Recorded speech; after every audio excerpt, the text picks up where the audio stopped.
Hey there! Did you know Baker's always gives you savings and rewards on top of our lower-than-low prices? And when you download the Baker's app, you'll enjoy over $500 in savings every week with digital coupons. And don't forget fuel points to help you save up to $1 per gallon at the pump. Want to save even more? With a Boost membership, you'll get double fuel points and free delivery. So shop and save big at Baker's today. Baker's, fresh for everyone. Savings may vary by state. Restrictions apply. See site for details.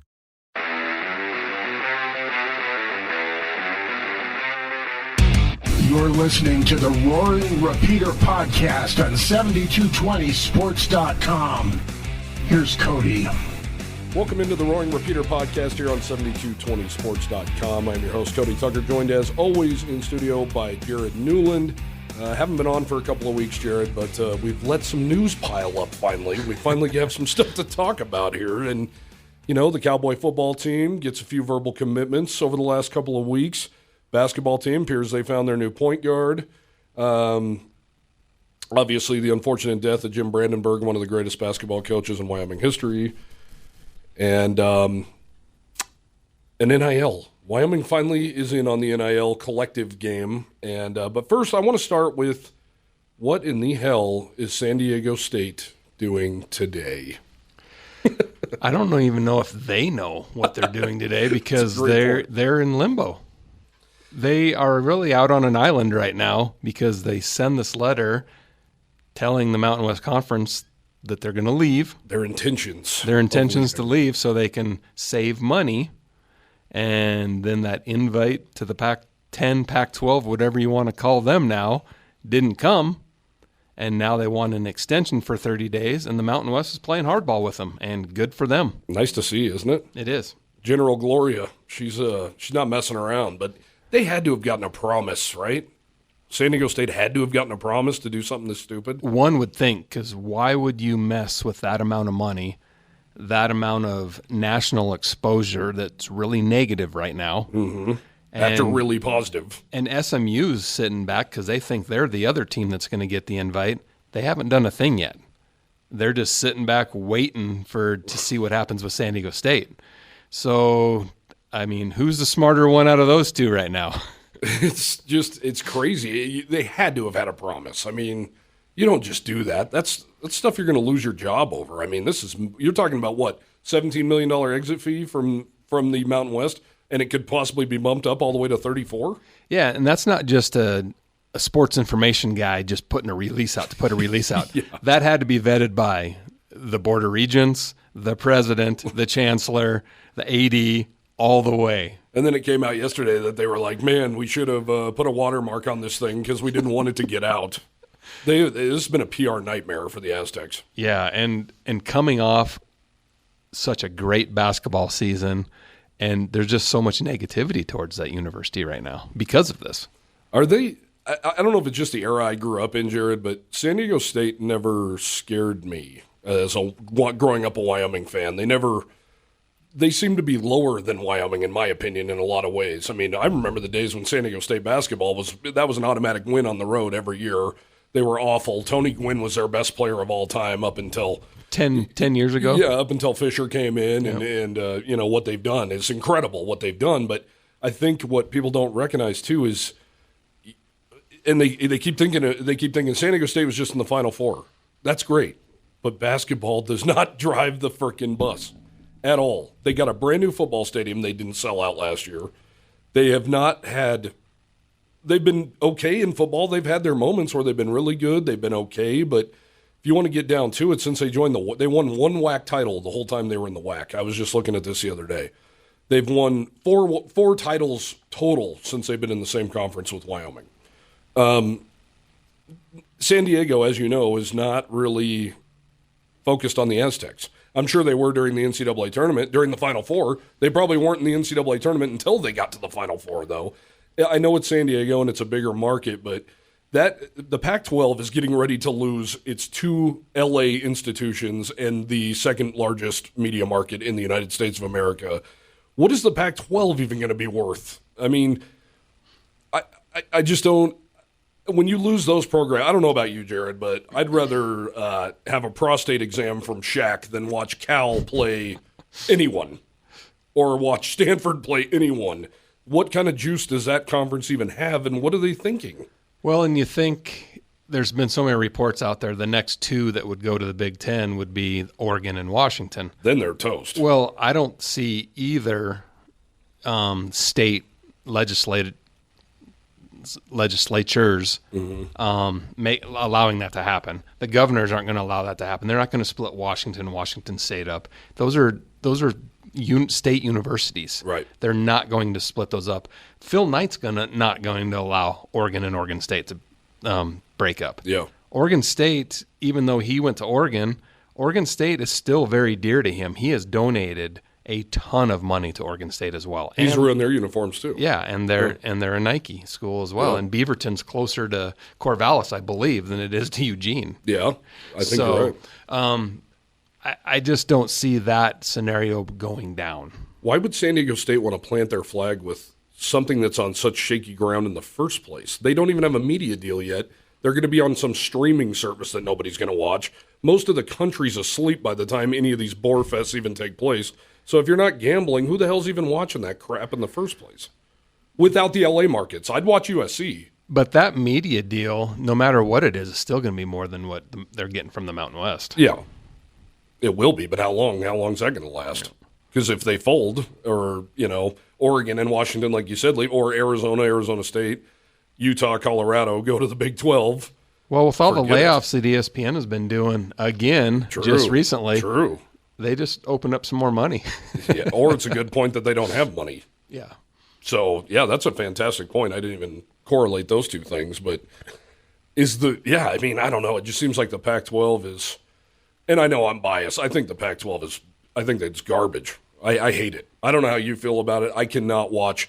Arizona State does nothing for me. The Civil War in Oregon does nothing for me. I don't know how you feel about it, but I think it's horrendous football. I watch Arizona State when they're on, stuff like that, just because I have friends that have ties to them and stuff like that, and I could care less about Utah and CU being a part of it. Yeah. And in all reality, those two schools should be in the Big 12. Yeah, I would love to see Colorado back in the Big 12, but I think they would snatch up Arizona and Arizona State in a heartbeat. And even if they snatch those two up, and only those two, what's left? I mean, I don't know. They're the TV partners or the streaming partners, they're going to have a big fat clause in this thing that's like, you start losing people, we renegotiate immediately. But Cody, the NFL's on streaming only as well now. Yeah, I mean, it's all going that way. I'm not so much shitting on the streaming part of it as it's just what is the Pac-12 worth without those LA schools in that market? Well, there's also, and we said it from the beginning too, USC and UCLA going all the way to Rutgers for a conference game is just ridiculous. Yeah. I don't know if that's going to be sustainable. Yeah, especially a conference softball game. That's what I'm saying. Football is one thing, yeah. But even basketball, that's a long road trip to play. You play maybe Rutgers on a Thursday, Maryland on a Sunday. Yeah. That's still a long road trip for 2 games. Yeah. The road trip's going to be taxing for the student athletes. It's not going to be as taxing for their wallets because the Big Ten will now have Chicago, L.A., and basically New York. But it just seems so silly for that to go on. And, yeah, the athletes are now paid for play, type of a deal and stuff like that. But it's still just not going to work out, in my opinion, in the long run. They will probably end up back in a league on the West Coast somewhere. Yeah. Well, I know you are, I guess it'd be safe to say, an avid listener of Dan Patrick. Yeah. Yeah, so I saw a tweet from them. I'm sure you saw the same tweet yesterday that said San Diego State's very much in play, so is SMU still for the Pac-12. Their secondary options might be UNLV and Boise State. Sources say. I don't buy that. No, me neither. And even UNLV has all these new resources now. I mean, they have facilities. They're playing in the Raider Stadium, all this kind of stuff. They're still not winning. No. They still bring nothing to the table. And even though for many years they were number 1 in Las Vegas for sports teams, now they're 3. Easy. Raiders and the Golden Knights. And it's UNLV basketball, 3, not football. And they're going to have a baseball team before we know it. Yeah. And they'll have an NBA team before we know it. So how many eyes in the Las Vegas Valley are actually on UNLV football? I mean, none. Less than 5%, probably. Gamblers? Well, yeah, besides gamblers, but actual fans? Yeah. Probably less than 5%. Yeah, because nobody in Vegas is from Vegas. They don't care about the Rebels. They don't support them. No, hell no. And whoever is going to those games, they're for the visiting teams. Yeah, but I think Boise State's even less of a chance because they're in no man's land geographically, for one. For two, they're not exactly known for their academics. And isn't that what the Pac-10, Pac-12 was based on in the first place, was excellence in athletics and excellence in the classroom and having medical schools and all that kind of stuff? Yeah, and that's been tossed aside apparently on the medical school side of it anyway. That's been removed, I believe. Yeah. But I think Wazoo's probably the only one that doesn't have a medical school, and I might even be wrong on that. Yeah, and I'm not sure either. But and SMU fits the mold more because, you've been by SMU. I mean, it's yuppies, it's rich lawyers, and it's a fancy campus and rich campus and all that stuff. If anything, that would fit more, and that gets them in the Dallas market. Even though we're realists here, it's all Longhorns and Aggies in the Dallas market. Well, it's all about being in the state of Texas for recruiting. Sure, yeah. It's interesting, man. I get asked about it all the time. Obviously, none of us have a real answer what's going on. I just can't imagine that San Diego State was dumb enough because you mentioned all the channels that would have had to go through before it came to the Mountain West doorstep, and they had to have gotten some promises that are just – and what I bet happened, Jared, is they got the promise, but – Now they're telling them, well, wait, we got to wait. And I wonder what the Pac-12's thinking about this, that San Diego State jumped the gun like that. Because it kind of, in my opinion, kind of outed them that to me, there's no way San Diego State just did this on a whim. They had to have had a promise. They had to have. And unless somebody went rogue and had access to this release and said, you know what, let's put it out there, see what happens. I mean, seriously, what else could it be? Yeah. I read a quote from former Mountain West Commissioner Thompson. He was asked last year at Mountain West Media Days about San Diego State. And he's like, well, if they get another, the quote was something to the degree of, well, if they get a bigger opportunity, best of luck to them. They've been a great partner in the Mountain West. It sounds like Miss Gloria is not playing that. And why would Thompson even say stuff like that? It gives off the appearance that he's just like, oh, they're bigger, so see you later. A bigger conference came knocking, see you later. And it's like, why don't you fight? At least get some money out of them. And a lot of it, he probably didn't want to fight the hypothetical. Sure. Publicly, scenario, especially. Yeah. So. Yeah, I don't know, man. It's interesting. And then, of course, when the rumors start going, then CSU's name gets tossed into stuff. And my bottom line is, when people ask me about this, and I'm sure I've talked about it on the show, is I need CSU to be with Wyoming. Period. Other than that, I don't care where we end up. I don't care if the Mountain West ends up being a skeleton.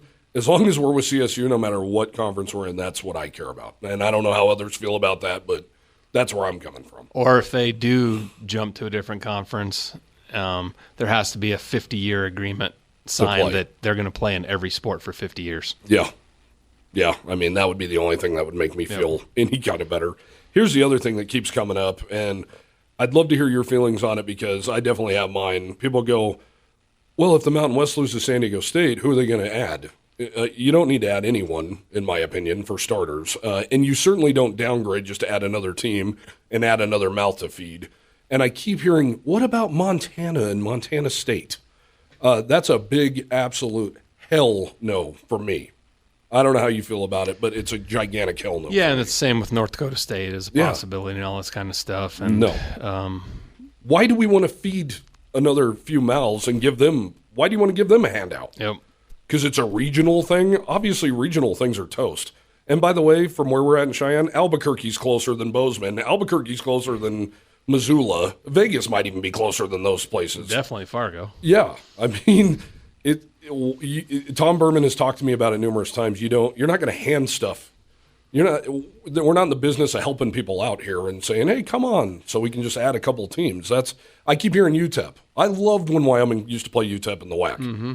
What in the hell do they bring or offer the Mountain West. And don't tell me Texas, because that's Mexico. Yeah. It's not Texas. That's Mexico or New Mexico. Yep.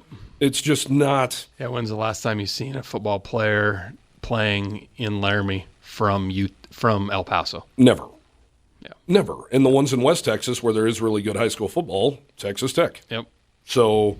And then the next ones are going to UTEP. Yeah. And I'm not trying to shit on UTEP here. I mean, love Dana Dimmel's done a great job down there, but it's not what can we do for you. It's what can you do for us. And I hear New Mexico State tossed around. Why in the hell would you want that? They don't bring anything to the table. Yep. Like none of those teams do. So I think San Diego State leaves. They leave. And that's why I think they've done a really good job, the Mountain West that is, by not speculating on anything moving forward, like who could be potential. It's all hearsay from so-called national and regional journalists and or sportscasters. Yeah, they're just trying to get clicks. Sure. Yeah, because so right now, if say the Mountain West needed to add, where do you even go? One that comes to my mind that's strictly because of its area, has nothing to do with anything else, would be North Texas or UTSA. And yes, you need to be in the state of Texas market. Yeah, but those are the two, right? UTSA is probably more so. Yeah. I believe they would need to build a basketball arena. I mean, North Texas has a nice basketball arena. They have a new football stadium, all that kind of stuff. Mm-hmm. I mean, UTSA is still playing in the Alamo Dome, which is very outdated in today's. I'm actually surprised they play so many games there, like with all-star games and bowl games and stuff like that. Because they don't have an on-campus football stadium, and their on-campus basketball arena is called the Convocation Center, and it's a glorified gym. Wow. Because when I worked there 20-some years ago, it was used by the physical education department. The students used it for their weightlifting. So there could be like choir on stage while the basketball team's practicing. I'm not kidding you, in the upper deck, there was cages where there was the weight room for the physical education department. Where they keep the dodgeballs and the volleyballs. It was. For PE class. It was weird. And the basement was locker rooms for those folks. Wow. Yeah, it was really a weird deal. Well, maybe now that their football team's making some noise, they'll start putting some money back in. But to me, those are the only two that obviously come to mind. I can't think of anything else. I am certainly never going to be in the camp of let's throw a bone to some FCS teams up in middle of nowhere, Montana. And I'm really not trying to dump on those teams. I'm just saying the Mountain West isn't in the business of helping people. And I know some people's argument might be, well, San Jose State. I know a lot of people don't have love for San Jose State, but in reality, they probably have the richest alumni base in the world, even though they don't have an alumni. I mean, they don't have an alumni base that's active and cares. They're one of the only teams in the Mountain West, in fact, that does not have a collective, which we'll get into here in a second. But you just say that. You think about all the money they're putting into their facilities recently, though. They are. And that's probably just a couple of donors. I mean, the money there is ridiculous. And they're right in the Bay Area. I mean, so theoretically, I mean, when I went to the last San Jose State Wyoming game out there, I'm in the bar at the airport having a drink, and the guy goes, "What are you guys doing here?" I thought Stanford was on the road this week. And I said, Wyoming played San Jose State. And he goes, I didn't even know San Jose State played, and I go there. And it was the most pathetic. The stadium was absolutely pathetic. The tailgating was non-existent. There was actually a guy sitting by the door handing out beers to people as they were coming in, just to find a friend. What about the duck? The duck, I don't know if the duck was there. The crazy guy with the banjo was. He was there. And Brett Brennan, to me, is one of the best coaches in the west of the Mississippi. He's one of the best coaches in the Mountain West. They are so lucky to have him, and they need to strike while the iron's hot with him. And it's going to look better. I mean, they are putting in some money, but my God, I mean, they couldn't be more irrelevant in their own city. Really. I mean, they are so irrelevant, but there's so much money that if you get one guy excited about stuff, that could get you a building. Well, and we'll find out more after July 17th meeting that is coming up. Yeah. Quick. It's the Mountain West meeting, folks. Yeah. So board of directors that we will know more of what they decide to do with San Diego State and how they move forward. Yeah, I would imagine Las Vegas is going to be questions galore about the Aztecs. And, yeah, because the headline is San Diego State's status in the Mountain West remains in limbo. And then it just goes on to say that, the conference leadership is going to meet on the 17th to discuss San Diego State's future and status with the conference. So, yeah, I was going to say, I don't even know if limbo is the right word. They're toast. I mean, as of now, they're playing that hard. Mountain West is playing hardball that hard that they're not. And they said, you resigned. And you mentioned it earlier, the financial implications are wide, as an exit fee could cost San Diego State an estimated $17 million. Additionally, the conference will withhold $6.6 million in funds from the university if they were to leave. Yes. So they're not going to get, as of now, they're not going to get a dime this year for playing football. That's hardball, folks. I love it. Craig Thompson would have done this.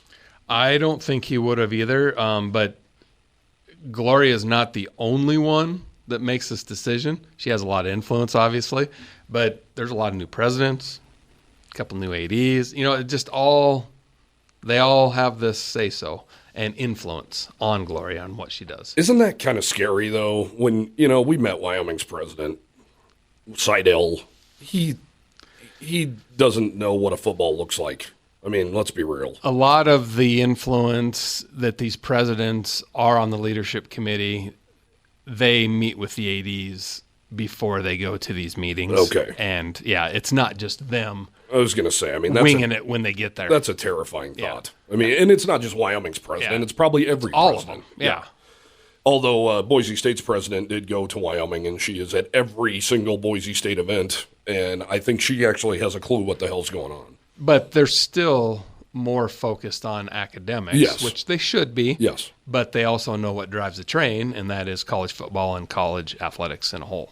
You know Tom Berman well enough over the years. What do you think's going through his mind right now? I mean, I hate to put you on the spot like that, but I wonder what he's thinking about San Diego State. Does he look at them as a cash cow, or does he look at them as saying, get out, see ya? I mean, I'm sure that he likes I wouldn't call it a rivalry, but he likes the competition against San Diego State because basketball, that's what everybody's striving to be and have been for the last 12 to 15 years. Yes. They want to be San Diego State. So that's that. Football-wise, Wyoming's done okay against them, not great against them. 19-19. Yep. Which is embarrassing on Wyoming's end, in my opinion. Well, it's also embarrassing on San Diego State's end to be that way against everybody in the league because of all the talent that they have in California and on those rosters. The NFL guys that school puts out, but they can't put together a championship or a winning team sometimes. Guess where Easton Gibbs is from? I mean, for real. We've talked about it off the air. If San Diego State ever had a quarterback in their life, they would have been in the Pac-12 100 years ago. Yep. And no quarterback play. They did put out the greatest broadcaster in Wyoming history, though. They did. Dave Walsh. They did. The voice. They did. Other than that, I mean, but they've had studs all along. Just it seems like at the quarterback spot, they've never figured it out. And how could you not accidentally stumble upon somebody in your own backyard? Hank Bachmeier, for instance, who wasn't a great Mountain West quarterback. He's from San Diego. You don't think he could have done some wonders in the Aztecs offense with the defense they have?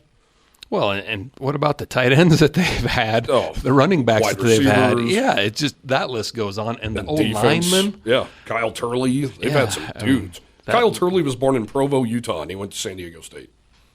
Can you believe that guy was born in Provo, Utah? Not with what comes out of his mouth, no. I think it's going to be interesting, but to be honest with you, Jared, maybe it's not very journalistic of me. I don't like even thinking about – I just kind of – maybe I'm reactive to this stuff nowadays. If San Diego State leaves, San Diego State leaves. To me, I'm not going to cry about it. No, me neither. Some fans will be upset that they don't get to go there for a football game every 3 or 4 years, whatever that rotation is now. Right. But realistically, that was never a fun game to go to because that marine layer is always a night game. Yeah. The marine layer comes in. It's cold. Fires usually in that area too. Yeah, around the times Wyoming's been there. I don't know. It's not the greatest trip because you're not a lot of times you're not staying down on the beach. Yeah. It's just... Well, the stadium was hot dog shit. Yeah. I mean, now I'm sure it's beautiful. I'd love to go see their new one, Yeah. just to say that I've been there. But Well, and I read from San Diego State fans that weren't filling the place up. They were saying it was so brutally, miserably hot during those September games. There's no shade. And that's the thing.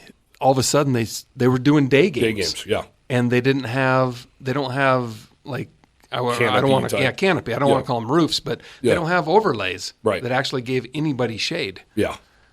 Well, it just, I've been to a couple of games in San Diego too, and they couldn't be further off the radar in that city anyway. And that city doesn't even have the Chargers anymore. Yep.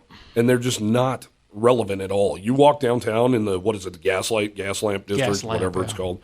You walk down there and there's like sports flags flying all over the place off these buildings and stuff, and not one of them is San Diego State University. I'm sure they all jumped on board in the Final Four, but that's the way Chicago is. yeah. There's a sports bar for every team in the Big Ten. Sure. Every other team, every NHL team, but you didn't see any Northwestern flags. Yeah. They were all these sports bars, like you go there to watch your teams, and it says like on Saturdays, game day Saturdays, home of the Michigan Wolverines. Yeah. Home of the Notre Dame Fighting. It was... Yeah. Well, and Denver has that to a degree as well.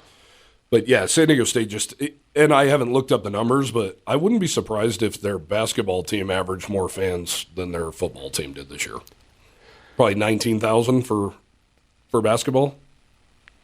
That arena only sits like 13, doesn't it? I thought it was bigger. Well, I might be wrong on this, but basketball, no doubt. Well, revenue-wise, because of the courtside, Yeah. absolutely. I bet you revenue, it was probably up there. Football, it's like every school.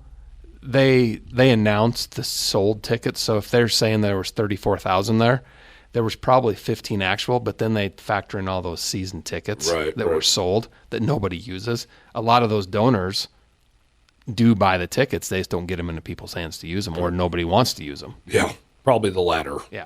It was one of the most empty stadiums this side of Fort Collins this year, that's for sure. Whoa. All right, let's get into this NIL deal. Wyoming fans, I should say, launched the first ever collective One Wyoming, or One YO. Mitch Edwards, Steve Gosar, Jason Rosler, and Jason Tangeman. Yeah. Over at Laramie, 4 buddies, couple of lawyers in there, CPA in there. Financial advisor. Probably the 4 guys you want doing something like this, right? Most likely, yes. It'll be interesting to see how they're going to promote this, how they are going to take the time out of their true day jobs to go visit with folks about this, to go solicit donations. Yeah. They just can't sit back and think that it's going to happen. That people are just going to click and donate. And I know we're only in day 2 of it right now, but at the same time, a lot of these collectives across the country have full-time staff members, not just volunteers. Well, and in talking to Mitch, he said that they are going to eventually get into the volunteers, interns, stuff like that, because he said he's put a lot of time into a lot more time than he expected. Yeah, so I was actually visiting with a friend yesterday who's still in the business, and I asked him specifically how many of the collectives have full-time people, and he goes, damn near all of them. Yeah. And he said some of the schools in the conference he's in, he even knows that these collectives are hiring away development officers from the universities. So that means they're not only just hiring them away, they're paying very well, they're providing benefits, and they're paying more than university, because we all know that if you work for a university, that 401k and that retirement program is some of the best out there. Right. So these collectives are matching that or doing more to woo them away. So I want this to be successful. Obviously, I want the University of Wyoming to be successful in every sport that they have. Yeah. But I don't know if the way this is set up is going to be sustainable without a full-time leadership or 2 or 3 positions. Yeah, it's a great point. And Mitch mentioned that they're not going to take a salary whatsoever. They're not taking any money. The only money they're going to use is to put into keeping a website, maintaining that, and the domain and stuff like that. Other than that, This is all going to student athletes. So it's a really good thought, and it's cool that they took the reins and did this because Wyoming needs it. I mean, in speaking to Jeff Linder, he flat out said, this is the elephant in the room here. Would any of those guys stayed if Wyoming had an NIL or had this collective at the time? No, probably not. Well, and you're seeing there's lawsuits out there right now that these collectives so-called guarantee these incoming student athletes amount of money. Yeah. They sign, get on campus. That guarantee's no longer there. Yeah, and Mitch said they're absolutely not going to be in that game whatsoever. Yeah. I asked him specifically, you going to be in there, talking to recruits and stuff? No way.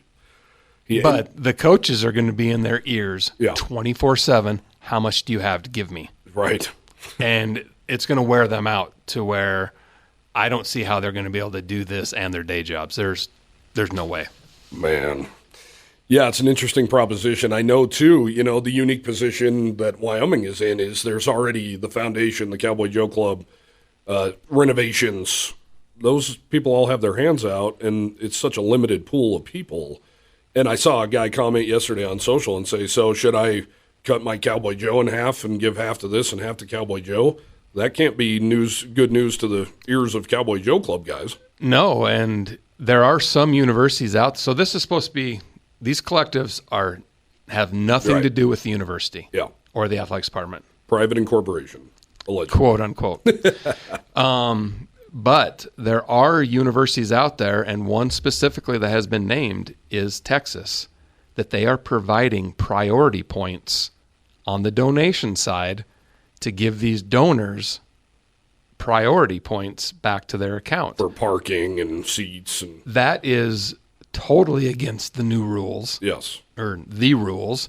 And there's other schools doing it too, but is the NCAA going to do anything about it? And what can they do about it? Yeah. They can't just say, well, this guy did it for this sport, so we're going to cut them 5 scholarships. I don't know how they would do it collectively because it's for the collective. Sure. Well, and right now the NCAA is toothless, as we know. But the one thing that is interesting to me, you look at a lot of these collectives, you go on that on3.com or whatever and look at the collectives around the country. So many of them are geared toward football or toward basketball. Wyoming's is open to every sport. Do you like that? I get the fairness of it, but wouldn't it be better served if it was just football or just, maybe even more so, just men's basketball? Because you can make some money in basketball. I mean, there's only a handful of guys on the team and only a handful of guys that are actually going to make money. They're fair market value per se. I mean, we should really have Mitch on the show so we can ask him these questions directly. Yeah. Because it's the same way that the question I just brought up about them not going to have time to do this, and are they going to hire somebody full-time type of a deal. And Mitch, if I'm sure you're going to listen to this podcast, please text us and let us know your answers to those questions. Yeah, and I asked him about that kind of stuff, and he went the fair route of some women's basketball players can make some money, or fans are geared toward wrestling and they want to put their stuff toward wrestling, and that's fine. I mean, it's totally fine. I get it, but that's a lot. It's going to be a lot of work. It's like you said, it's going to be a ton of work, and then let's just be real here. Football and basketball are the moneymakers, and that's where those are the teams that put 10 to 20, 30,000 people in the seats. But this last year, if Wyoming had $10,000 in their wrestling coffers to keep a Stephen Buchanan, maybe who could have been a national champion, sure. I mean, would that have worked? And that brings Adidas money back to school. Yeah. Because all these different outlying contracts, sure, and notoriety to the university. Yeah. So no, it makes a lot of sense. It's just, I guess I'm trying to think, put myself in Mitch's shoes about how busy this is going to be. Like, hey, here's $100. Can you get one of our female swimmers to go sign autographs at the pool or something in Laramie for the Boys and Girls Club? Well, and these charities that it's set up for too is not just Cheyenne and Laramie. Right. It's statewide. Right. So are they really going to pay enough to get throw it out there, football players to drive to Cody, Wyoming in June to be a part of the Charities for a Cause deal that happened this last weekend up there. Right. I mean, are they really going to go up there for that? I don't know if they will or not. Yeah. Man, it's a weird proposition. It's just weird, man. This whole thing is bizarre, and I get where some fans are coming from, too. I mean, we got some older fans for sure that are like, I'm not paying these kids. I mean, it's taking away the integrity of the game and all that. I get where you're coming from, but it's the reality of things now. And it's not going back the other way. No. The toothpaste is officially out of the tube. So excited to see what happens. I know, we had Tom Berman on the show, and he was telling us that Hunter Maldonado really worked it and was one of the more successful, higher-paid guys in the Mountain West, and that was without a collective. And I actually heard his totals, and I'm not going to say it here, but it was substantial. He did pretty well. Yeah, huh? He did very well. Good. You and I would have been happy with it. I know that. To go shake some hands and kiss some babies? Yeah. That'd be all right. And bring up Hunter Maldonado. Yeah.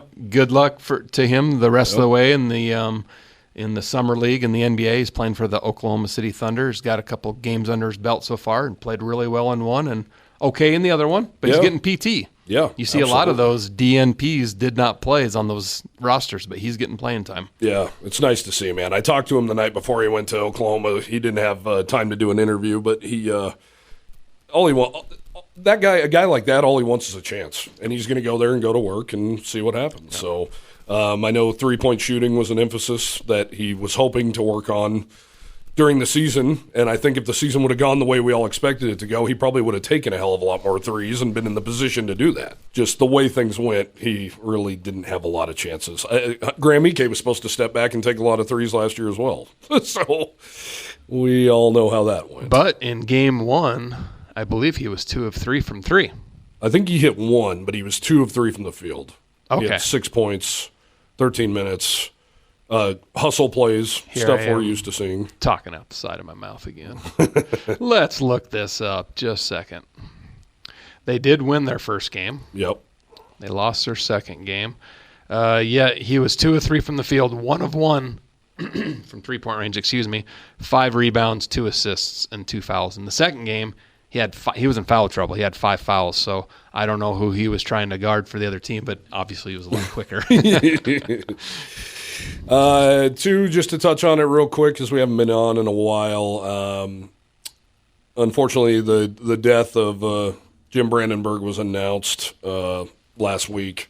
He died at 87 years old in the Austin, Texas area. Of course, he coached the Cowboys to 3 NCAA tournaments, 4 WAC championships, including a conference championship, tournament championship, I should say, is included in that.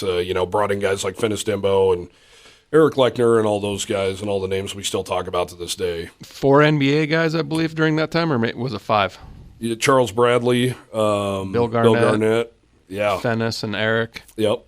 I was thinking there might have been one more in there, but he had some dudes. Yep. And of course Sean Dent, guys like that, Turk Boyd, guys that we still talk about to this day. I mean, they're on the front of Sports Illustrated, and I know that happened after Brandenburg, but he's the one who found Finis Dembo. Yep. And in talking to Finis, I was like, he told me about growing up in San Antonio, and when he committed to Wyoming, even his own friends and stuff going, where the hell is Wyoming? And then he said, it's a big misconception that I wasn't recruited heavily. Louisville came in, a couple of Clemson, I want to say, a couple of big schools came in late on Finis, but he had already committed to Jim Brandenburg. Not to Wyoming per se, but Jim Brandenburg.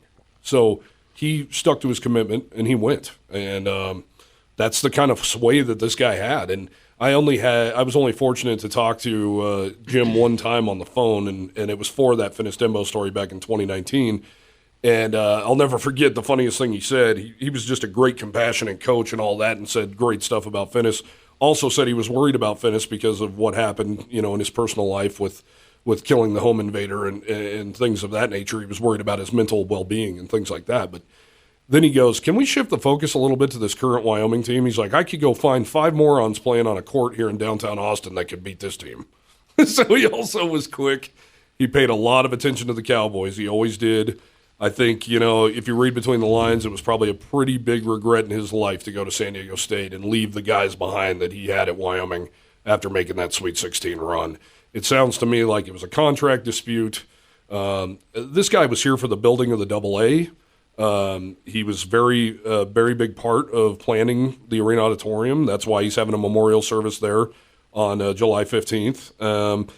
He was just huge in bringing Wyoming to the national forefront. And then San Diego State was horrible back then. And he thought that he could do that there. Yeah. And he found out in a hurry that it couldn't be done during that era. And I read quotes from him during that time when he accepted that job, and he said, "You can't recruit the same kind of guys we recruited at Wyoming." Why? I mean, imagine those guys in San Diego, they would have tore it up. That group would have tore it up no matter where they went. But I think it was a contract dispute. I think it came down to stuff like that. I always planned to do a story with him to say, hey, really, let's cut it. Tell me exactly why the hell you left. And back then, contracts weren't that large. Yeah. I mean, it was in the $100,000 range Well, to be a head coach. Yeah, and he thought he deserved more. And yeah. I think we can all agree he probably did. But even if he was going to get 150 in San Diego at that time, yeah. cost of living was going to wipe that out anyway. Yeah, taxes. Yeah, all that stuff. So, yeah.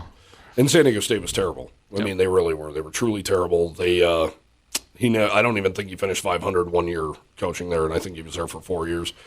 And 4 days later, after the Cowboys were bounced out of the NCAA tournament, that's when he left and took that job. And he compiled a record of 176 and 97 in Laramie, and he claimed WAC Coach of the Year 3 times. I mean, he was here for a long, long time, too. So just sad because I know he stayed in touch with Kevin McKinney, especially all these years, and he loved the Wyoming Cowboys. That never wavered. And you know what? Something that's not talked about often enough, and I'm glad for that, is he actually went to Colorado State. Who would have ever thought? Yeah, I don't have a lot of angst for the people who went to him when they were especially called A&M. Yeah. The Aggies and stuff like that. If anybody wears that green and gold now, it just irritates me. Aren't they orange and green? Well, they were. Yeah, whatever. I mean, they have red, white, and blue. Oh, yeah. They've got it all, Unis don't they? and all that kind of stuff. So, anyway. Is it any coincidence that Wyoming's strategic plan also came out the day that 1YO was announced? No, not really, because that usually does come out after the fiscal year starts. Okay. Yeah, after July 1 type deal. So yeah, it just seemed a little too perfect, I guess. Chase Roulier, former Wyoming center, of course, helped lead the Cowboys to the Mountain Division title in 2016. He is retiring after 6 years in the NFL. He was awesome. Literally a story of just injuries cutting a career short. And he was considered, when he was healthy, one of the best centers in the league. Yeah, he had a $45 million extension. Yep. I mean, how much of that was guaranteed? I'm not sure. I'm not sure, but I think he'll be okay. He's going to be fine, and plus he's smart as hell. Yeah, absolutely. He'll have a bright future no matter what he does, but these major injuries like that, a broken leg and a torn ACL, those take a toll on a guy, and he's got a family. Yeah. He wants to think about his future and wants to be able to walk. Yeah, exactly. So, good for him. Yep. Yeah, good career. I know it was cut short. 6 years isn't a ton, but, I mean, he didn't exactly play for good football teams either. He was definitely the anchor of that offensive line. Well, speaking of NFL, how about the news that came out yesterday of Marcus Epps and Tashawn Gibson and Logan Wilson? Yeah. Yeah, they made some money doing their job. Yeah, and it's the NFL released their incentive-based salaries based on number of games played, number of snaps played, tackles, interceptions, whatever it may be. There's every contract has something different in it. But Marcus Epps led the NFL in incentive-based pay with $880,000. And what I read, he doubled his salary in the process. Yeah, because he was on the league minimum. Yeah. And Logan Wilson's still on his rookie contract, so he's probably got a ton of incentives in there too. Which everything you're hearing and reading, that's going to be done before the season starts. Yeah. Well, and Tashawn Gibson, I mean, the guy just doesn't quit. He came in. The thing with him, his contract was nothing but incentive-laced. Yep. I mean, he had a very low base salary. He comes in for the 49ers, leads them in interceptions, leads them to the NFC title game. The guy just doesn't quit, man. I loved watching him in Laramie. He obviously played corner and safety, and he just keeps ticking, man. He's such a good player, and he's such a ball hawk. He's got more than 30 interceptions in this league. Well, I was telling you before we went on the air, where I heard about this Marcus Epps story and the incentive-based pay that came out, I was listening to a college sports program on satellite yesterday. Yes, folks, I do listen to satellite every once in a while because we can't get these programs anywhere else. But anyway, it was afternoon college. It's mostly college football talk. It's Jacob Hester and Rob Harstock. One played at LSU, the other played at Ohio State, and they're bringing this up. And Rob said, yeah, this Marcus Epps, it looks like he was an undrafted free agent, played at Wisconsin. So I tweeted at Hester, 'cause I didn't have the other guy's stuff, and he goes, and they came back on the air, hey, we just got this tweet, and he said my name, and he goes, by the way, that was Rob that said that, not me. He goes, and then Rob took full ownership of it, saying that he goes, he shouldn't have assumed he saw the W and just said Wisconsin, and then they did say that he was drafted, not undrafted, all this kind of stuff, and then Jacob Hester brings up Bucky Betchert, our friend from Torrington. Yeah, that's awesome. And he goes, I played with a guy in training camp. He was one of the toughest dudes I ever lined up with. He goes, but I think he had a skull in his mouth when he ate, when he drank, and when he played. He said he couldn't run a runner out, but if he was running a straight line, you want to get out of his way. It sounds like a fullback to me, damn it. So he's talking about Wade Betchert. That's awesome. That's a great name. When you were bringing up the tight end thing, I'm thinking, who was that? Maybe a Tyree Mayfield or an Austin Ford or something like that, but these guys are older. That would have made perfect sense. Yeah, and I had to remember that Wade went to training camp. Yeah. What team, though? Oh, boy. Did they say Tennessee? Tennessee or Carolina, maybe. Tennessee, I think sounds right. But yeah, he's one of the good ones for sure. He's an actual Wyoming Cowboy. Yeah, I mean, even though he lives down south, pays those state income taxes in Colorado, Wade. Yeah. But anyway. Also, Wyoming announced game times for Portland State and New Mexico, if you missed that one. Portland State, actually, Saturday, September 9th. That'll be a 2 p.m. kickoff. Actually, both games are 2 p.m. kickoffs, but New Mexico, September 30th, that is homecoming as well at War Memorial Stadium. So starting to come together here. Texas Tech, of course, at 5:30 in the opener on the 2nd. Portland State 2 at Texas at 6, which, by the way, if you missed it, there's a story on 7220 Sports right now. Texas was named the preseason favorite yesterday in the Big 12 by a wide margin with 41 first-place votes. That's the thing. It was the first-place votes. Yeah, ton of first-place votes. Wow. And out of 60, was it 61 votes? And they got 41 of them? Yeah. Something like that. Yeah, and Texas Tech actually got 4 first-place votes. They were picked to finish 4th. Texas just, man, going through like the first-teamers and the selections and stuff, you're just like, yeah, they're going to be loaded. They always look good on paper. I know. And they are loaded, but yeah, like you say, they always are. It's just they look a little extra loaded this year, and I think I read a story yesterday, a little bit of a story that said if Texas doesn't win the Big 12 in their last year in this conference, they're going to get a hurting put on them. Well, what the hell is Oklahoma? Yeah. I mean, they're third in those polls. Big year for them. I mean, Kansas State's ahead of them. Yeah. And yeah, it's a huge year for them because they really had the expectations when they go to the SEC that they're going to compete. Mm-hmm. Not to mention that 49-0 burger they took in the Cotton Bowl last year against Texas. Yeah, against an 8-5 Texas team. So yeah, I don't know. Texas is going to be really good. That's not news to anybody. Saturday, September 23rd, Appalachian State will be here. That game's at 5 p.m. Saturday, September 30th, New Mexico homecoming parents weekend, 2 p.m. Fresno State on October 7th is still TBA. At Air Force on October 14th, 5 p.m. At Boise State on October 28th is still TBA.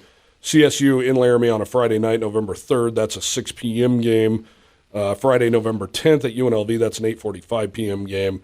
Hawaii is still TBA. That's the Cowboys' home finale on Saturday, November 18th. And then November 25th is the regular season finale at Nevada. That's 7 p.m. And then when Wyoming hosts the Mountain West Championship game on December 2nd, that will be at 1 p.m. On Fox. On Fox, yes. I did see a national writer today mention that the Cowboys are his dark horse pick to win the Mountain West. And I went on a radio show earlier today, Jared, and I know I haven't even brought this up to you or given you any time to think about it, but I'm trying to go through who my preseason I get a vote in the Mountain West preseason polls. Having a really hard time, man, not putting Wyoming 2 or 3. And I don't know who even would put it 2, per se. Wow. I'm most likely Boise State's going number 1. Talon Green is a star quarterback. They're Boise State. They're always going to be good. The Cowboys have to go there. And we know San Diego State, we've said it time and time again, they're loaded with talent. But with everything that's going on right now, they're going to be who's everybody gunning for. Marked, and they still don't have a quarterback. Yep. So on paper, CSU should be really good, but be much better. Are they going to gel? Yeah. I mean, are those transfers 1 year later, are they gelling with the guys that have been on the roster? Because obviously they didn't last year. Well, and a lot of them left. They need to fix the offensive line badly. Yep. And if that's not fixed, it doesn't matter how good your quarterback or Torrey Horton or any of those guys are. Yeah, I mean, on paper, they're very talented. No question about it. But they're super young, too. They're really young, and they have a totally brand new, unproven offensive line. So until I see their offensive line, which I believe they play Wazoo to open the season in Fort Collins, and then they have CU, and I want to say they play another, like at Vanderbilt maybe.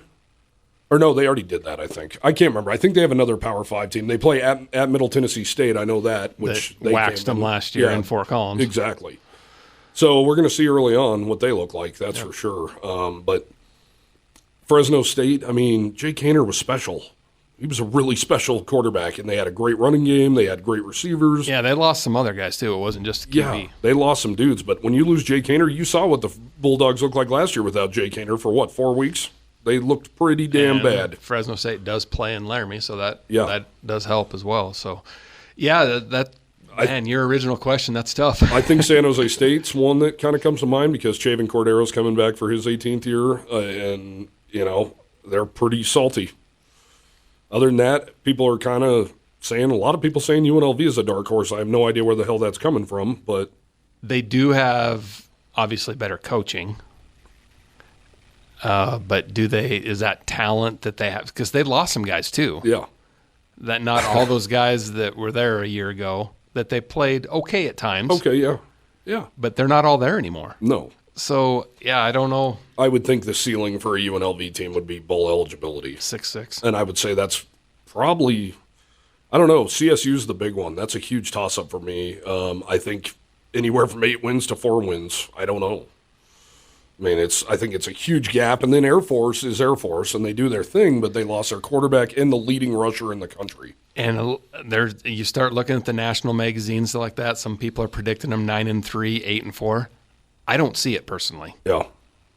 But they do have a cupcake non-conference schedule. Per usual. 2 of the games anyway. Then they play Army and Navy. But Navy's down. They have a new coach. Yeah. Somebody called me out, by the way. I said that they were playing 2 FCS schools. Sam Houston State is not an FCS school anymore. They have moved up to the FBS level, and they will be playing Sam Houston State. What league are they in? Are they in the Sun AAC? Belt, Southland? Or the Sun Belt? I Okay. don't know. I don't know. I think Sun Belt, I'd imagine. Wow. But they're making the move this year, so it's their knew? first year. Yeah, not me, apparently, but thank you for whoever corrected me on that. But, yeah, I don't know what to – you kind of feel like you can say you know what to expect from Air Force, but on the flip side, I don't really know what to expect. They have to gel. they have to gel. So – I don't know. I'm having a really hard time not putting the Cowboys up there. And I know that's not the music to a lot of Wyoming fans' ears because they don't want to be up there and they want to, kind of hide in the weeds. But I think this team's going to be pretty damn good. I bet when you're in Las Vegas, when this is announced by, what the predictions are, they're going to be 4th or 5th when the dust settles. I just can't imagine who they're going to put ahead. I think Fresno State they're going to put ahead. Because they're the defending champions. And they do have some dudes coming back, no question, but they're missing the dude. But like you said, I would rather the Cowboys be picked 4th or 5th, not 2nd or 3rd. I'm just wondering where I'm going to pick. I don't know. I really don't know. I don't think there are 4 teams better in the Mountain West Conference than Wyoming. When you have a defense and a running game like the Cowboys have, I just don't see it. But we've talked about it before. It's going to come down to the quarterback play and the O-line play. Yeah. At first, 3 months ago, we weren't worried about the O-line play. Yeah. But now we are a little bit. A little bit. Yeah, I mean, there's going to be some youngsters up there, but that also gives you the potential to see a youngster flourish for 3-4 years. Mm-hmm. This is the way I've always looked at it anyway. I mean, I don't know. They are moving Frank Crum over to left tackle. That makes me feel much better. If I'm a Wyoming fan, I'm feeling a hell of a lot better that they're able to slide a guy like that over to the left side to protect Peasley's blind side. But, yeah, I don't know. I mean, we'll get into a lot more of that stuff down the road. But. And then if any of you players are listening to this, stay out of trouble this weekend at Jubilee Days. Do not get into trouble. Nothing good happens past midnight. Yep. Go home. I'm going to be there to babysit too, I think. I might head over there. You gonna head over there? I might tomorrow. Yeah. Which is Saturday. I might on Saturday. Yeah. I was there I was on Thursday for a golf tournament for Jubilee Days and going to brag a little bit. We took third. That's cool. Out of how many? Was there 9 teams, 10 teams, I think I saw? Something like that. Yeah. But there was only 3 under par, and we were one of them. That's cool. So, Cowboys got some verbal commitments over the last week. Giovanni Pinozzo. Say that again. Giovanni Pinozzo, offensive lineman out of Colorado. He's a 2-star guy, but I will say the minute he committed to Wyoming, my buddy Justin Michael, who covers Colorado State, he wrote me immediately and said, "You guys just got a steal. This guy's awesome."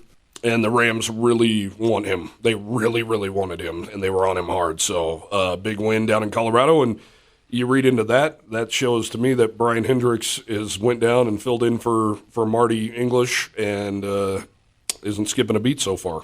So, yep. Really nice pickup for him. Jordan Ochoa, another guy, defensive end, 2-star guy out of Colorado. Once again, that's Brian Hendricks' area now. So, Adrian Oniego we'll go with. Defensive end, I actually interviewed him last week. Still need to do a story with him. Kid out of Minnesota, defensive end. He has no stars. Apparently he's a late bloomer. They're really excited about him. I read a lot of really good stuff about him, his get off, how quick he is, how fast he is, and he's just youngster who just hasn't, he still has a senior year to play, but he's just now on the radar, and the Cowboys kind of got him on his way up. So obviously these are verbal commitments. Yeah, I was just going to say that. They're not signed on the dotted line yet, but with that early signing period, that does help. Yeah, absolutely. So. And Bryson Lotz did a story about him, offensive lineman, also from the state of Minnesota, which is Tim Polisek's recruiting grounds. Do you see a trend with these 4 that we're talking about geographically? Cold weather states. Yep, cold weather and positions, offensive line, defensive ends. I mean, I go back to the Roach and Tiller era, and you think about those O-line, D-line, they all came from the Midwest. Illinois, Wisconsin, Minnesota.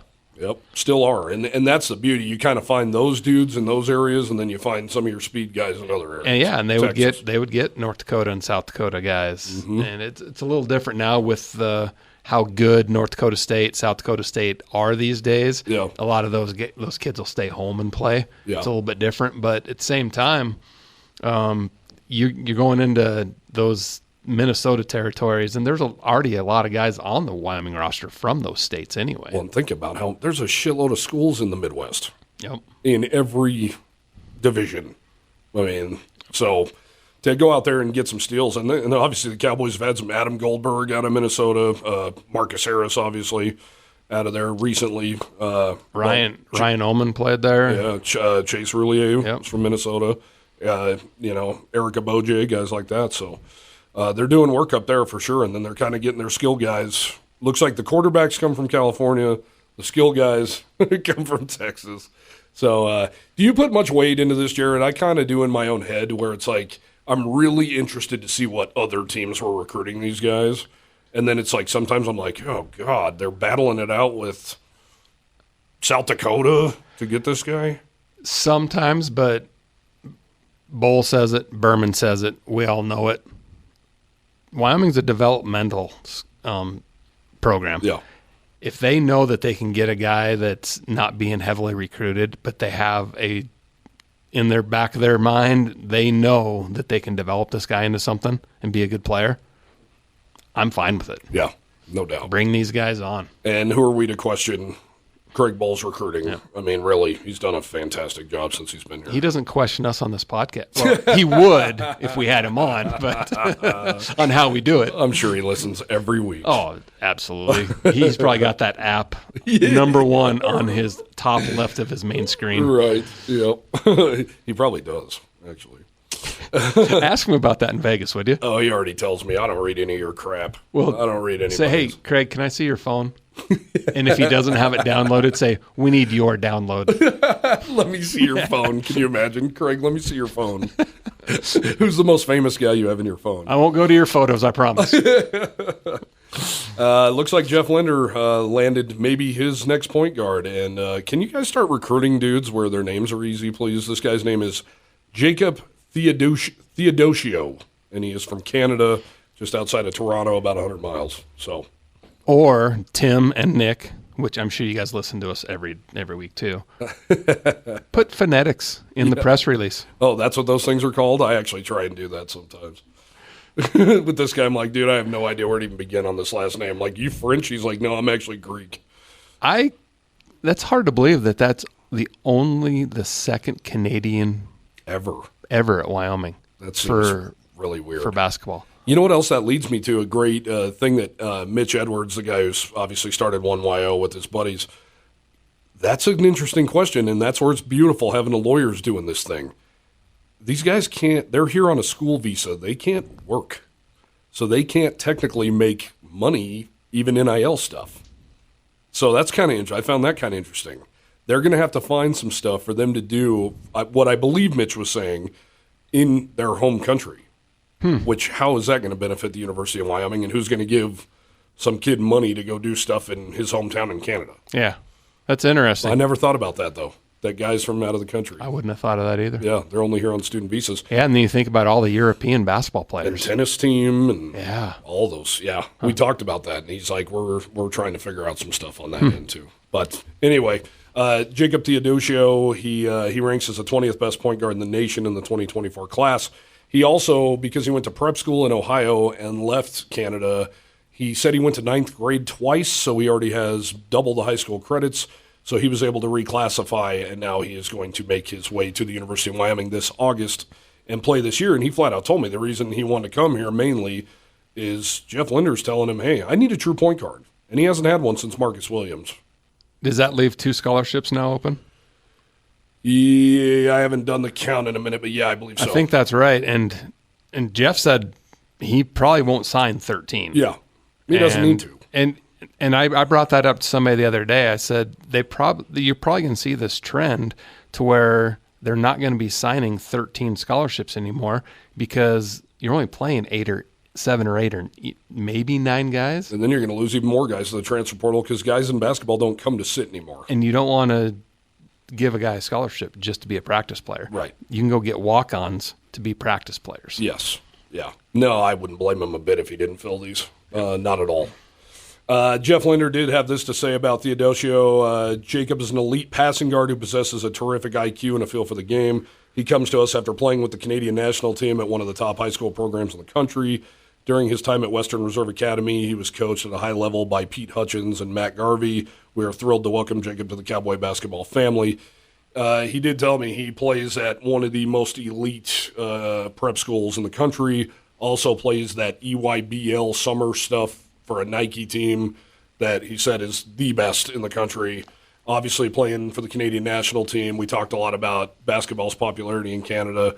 He said he does not ice skate worth a damn. He has always been a basketball guy. Believe it or not, and this makes total sense, when the Toronto Raptors won the title, that really, gave some excitement to the country up north. And basketball, he said, is the fastest growing thing up there. So obviously coming to the United States was huge for his career. He wants to play in the NBA. He was getting looked at by schools like South Carolina offered him. I know South Carolina's not cream of the crop by any means, but they are an SEC school. And they were in the Final Four not that long ago. Yes, not that long ago. Drake, Dayton, a ton of teams. Villanova was calling. I mean, this looks like it's going to be a pretty good steal here for Coach Linder. He averaged 6.7 points, 3.7 rebounds, and 1.1 assists per game at the FIBA U17 World Cup in 2022. That's the FIBA. Yeah. Oh, that is the FIBA, isn't it? Jeez. A lot of acronyms there. You're Love throwing out basketball. there. Yep. Love it. And I believe it was left out of his bio when they did this press release, but his favorite Toronto Raptor of all time was Reggie Slater. Yep. They did leave that part out. Yeah. Reggie texted me that. And a shame that I actually talked to him about James Johnson instead. I don't even know who you are. I don't either. I don't watch the NBA. That's who I am. Do you now know that Reggie Slater played for the Raptors? I do now know. Amongst many other teams. But. I thought he played for the Nuggets. I thought that was the big one. Well, that was one of them.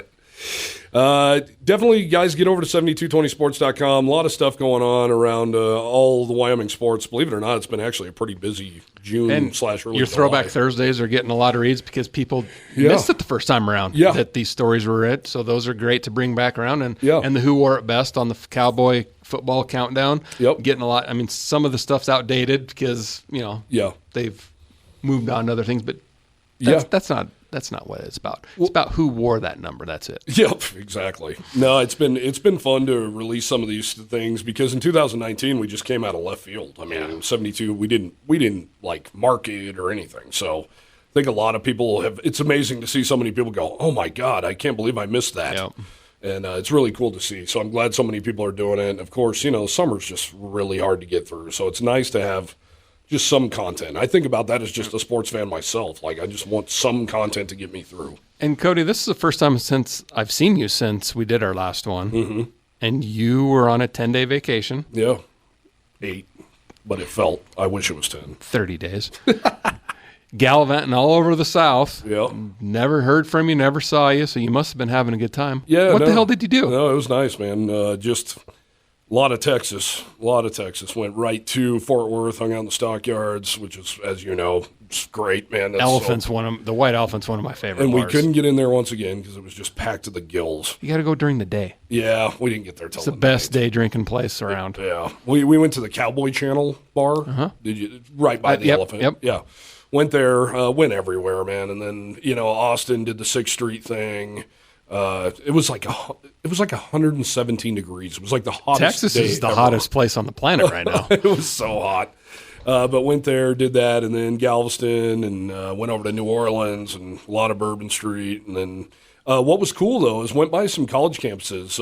Ole Miss went off the beaten path and went into Oxford.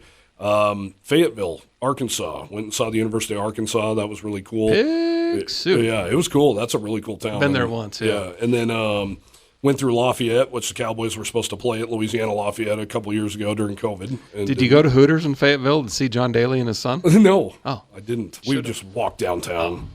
A lot of bars, though. A lot of bars. It was cool. Also went through Lawrence, Kansas for the first time. Never had been there before. But what was cool is the last night, stayed at Jeff Boyle's house, former defensive tackle for the Cowboys in the late 90s. I texted him and said, "Hey, I'm going to stay in Kansas City tonight if you want to get a beer." And he was like, "Well, where are you staying?" I said, "I haven't made plans yet." He's like, "Just stay with me." We pull up. Dude lives in a $1.3 million mansion. And I'm like, damn, we should have just done the whole vacation here. He's got a better pool than any pool we've ever even seen on this trip. His neighbor, I don't know if this name rings a bell to you or not, but his neighbor is Jeb Putzier, who was a tight end for the Denver Broncos for 6 seasons, I want to say. That name's familiar, He went to Boise State, unfortunately. But he played at Boise State when they were in the Big West or whatever they were in before, the WAC and the Mountain West. Junior college? Yep. That's what we were telling him that night anyway. Really good guy, though, and it was hilarious. He had just got back from a trip. He was with Jake Plummer at his compound or whatever they call that. Jake Plummer's like hippity-dippity now. He went and met Jake for the week and stayed up in Boulder at his place where they tripped on mushrooms the entire time. And he tells me it's not because he's a hippie or one to trip on mushrooms. He's had so many concussions. And actually he showed me, he was on, remember the segment on Sunday mornings on ESPN where it'd be like the hardest hit of the week, whatever that segment was called, and they'd show guys just getting lit up. He made number 1 on that list like 3 times in the same year. So every time I was like, concussion? He said, yeah. Multiple. No clue where the hell I was after that hit. So really what was kind of cool, and not that I would condone this or ever will do this, but he did this mushroom thing, And I guess he used to not even be able to go out in public unless he had earphones in because just too much sensory overload or whatever. And he said that we went out that night. We went to this awesome restaurant bar place. First time he'd been out without earplugs in like 10 years. So he swears by this stuff. Have you seen Plummer lately? Like pictures I saw a picture. He looks like Charles Manson. I mean, he looks like he belongs in Boulder. Yes, he does. I saw him at the NCAA tournament when ASU was playing at the Ball Arena in Denver. Yeah, he is like, that's Jake Plummer? Uh-huh. Wow. Yeah, he looks like Charles Manson for sure. Showers maybe once a week with that greasy hair? Maybe. Maybe. Yeah, it's pretty funny to hear Jeb talk about him and stuff and how great, just what a cool, wild guy Jake Plummer is. But I guess there was a lot of NFL dudes that go to this thing because there's, I know like Jeb's he's on, what am I trying to say? Prescription meds? No, just still getting compensated by the NFL. Yeah. Disability. He's still on disability because he took a beating, man. Took an unbelievable beating. But it was so cool to hang out with him and Jeff Boyle. And Boyle's got his Wyoming jerseys like hanging on the wall all nice and stuff and behind glass. And it was cool. Both of them were teammates with Patrick Chukwura. Putzier played with him in Denver, and they were talking about how wild he is. And just heard some really great stories, and it was awesome. You probably saw this on Facebook, but there was somewhat of a Cowboy football reunion down in, I think it was Florida. Julian Hooker, Sterling Kihei, Chuck Wura, Tommy Nash. Yeah. There was like 7 or 8 of them, yeah. I think those dudes get together quite a bit. Looked like they were having a good time. I'm sure they were, and congratulations to Chuck Wura. He just had his first child. Good dude, man. Did he come out with a six-pack? I don't know, but he's going to have one. It looks like Mom's also into that lifestyle. So yeah, Chuck, where there were some pictures at the pool, and he was still in kick-ass shape. Dude's a monster. Yeah, so before we go, I wanted to throw a special congrats before I came here today. My buddy Ryan Carpenter, he's a big fan of 7220. He retired from the military, the Air Force today, and I went to his ceremony this morning in the park, and he humble dude, man. He's done badass stuff. Like all these other Air Force dudes are standing up talking about the stuff he's done.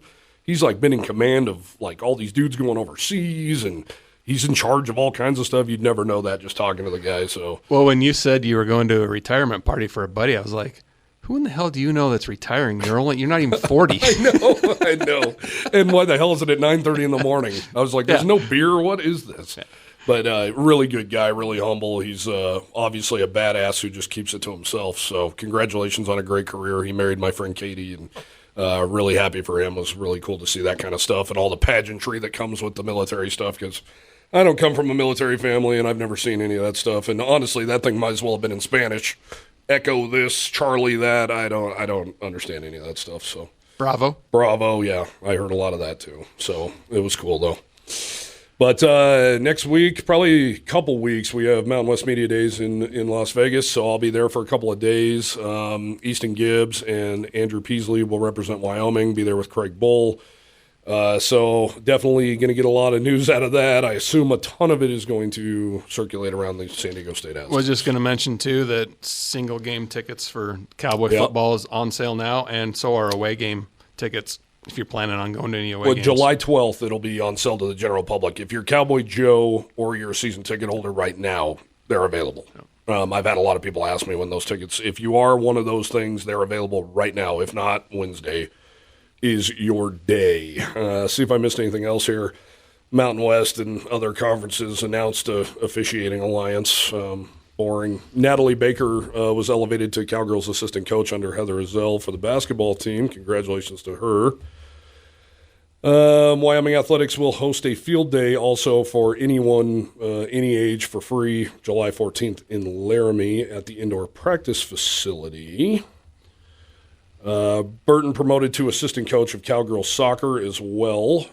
A lot of news, man. A lot of news coming out for a late June, early July. There's always a lot of turnover this time of year because they probably knew these things were happening, but they couldn't announce them until after July 1 just due to contracts and stuff like that. So. Yeah, there you go. Well, I always appreciate it. I know Wyoming fans do too. Also, if you want to click on it, I did see today that the turf is starting to go in at War Memorial Stadium. Put up a post last week that your buddy Jed Easterbrook put up a photo from the manufacturer. Yeah, showing the end zones. And God, that's going to look good on TV, man. It is, yep. Really Just to have the yellow, because that gold fades in the sun. Yeah. I've said it for many years. I don't understand why manufacturing companies don't have testing plants at 7220. I know. For paint, shingles, gutters, no question, turf, you name it. No question. Because the wear and tear that sun at that elevation does, when they say it's a 10-year life, it cuts it in half. No, it starts going to hell quick, especially when it was prairie gold, or even when it was real gold. It looked like turned prairie gold in a year. Yeah, it sure did. So. Also, quickly want to throw a shout out to Ryan Brown. You mentioned earlier, Celebrities for a Cause up in Cody.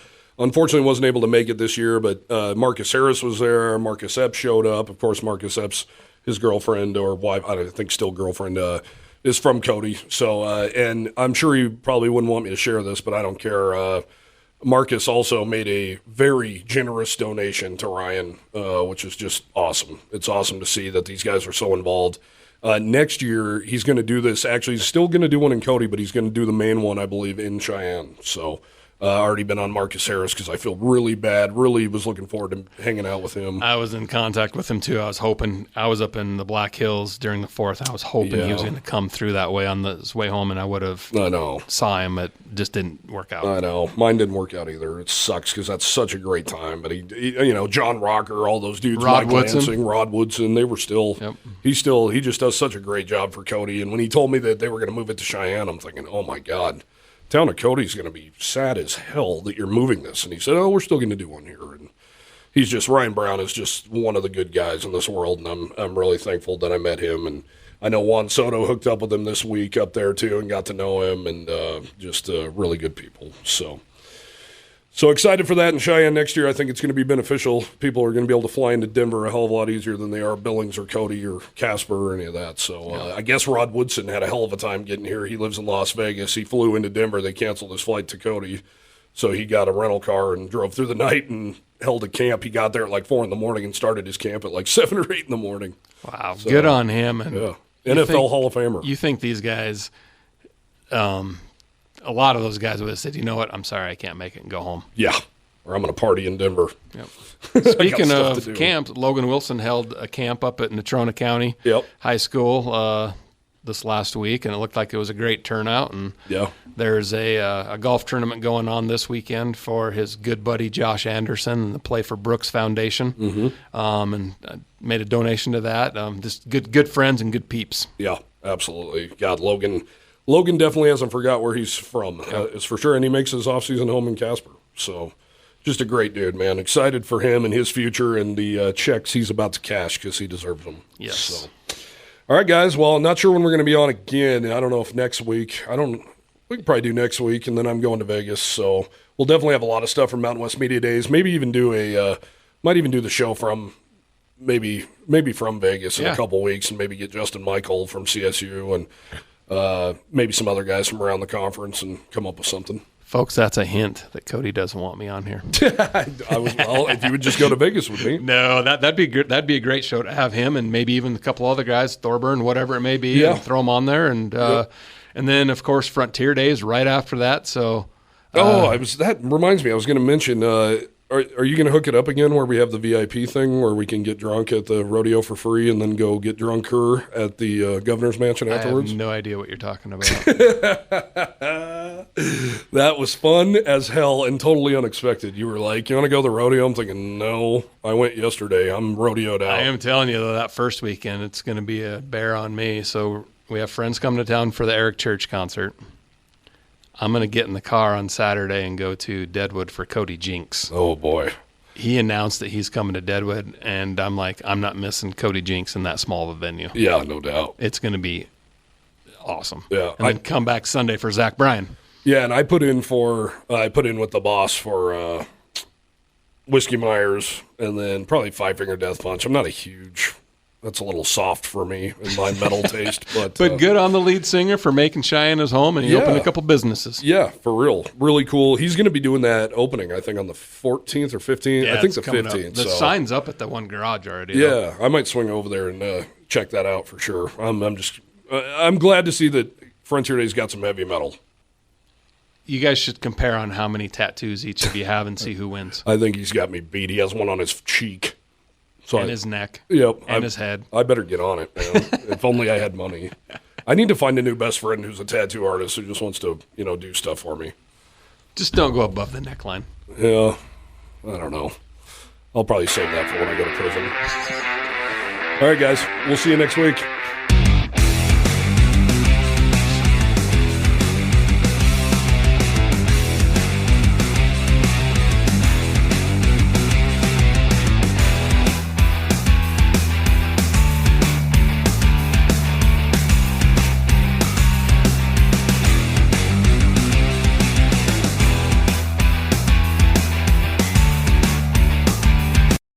Hey there! Did you know Baker's always gives you savings and rewards on top of our lower than low prices? And when you download the Baker's app, you'll enjoy over $500 in savings every week with digital coupons. And don't forget fuel points to help you save up to $1 per gallon at the pump. Want to save even more? With a Boost membership, you'll get double fuel points and free delivery. So shop and save big at Baker's today. Baker's, fresh for everyone. Savings may vary by state. Restrictions apply. See site for details.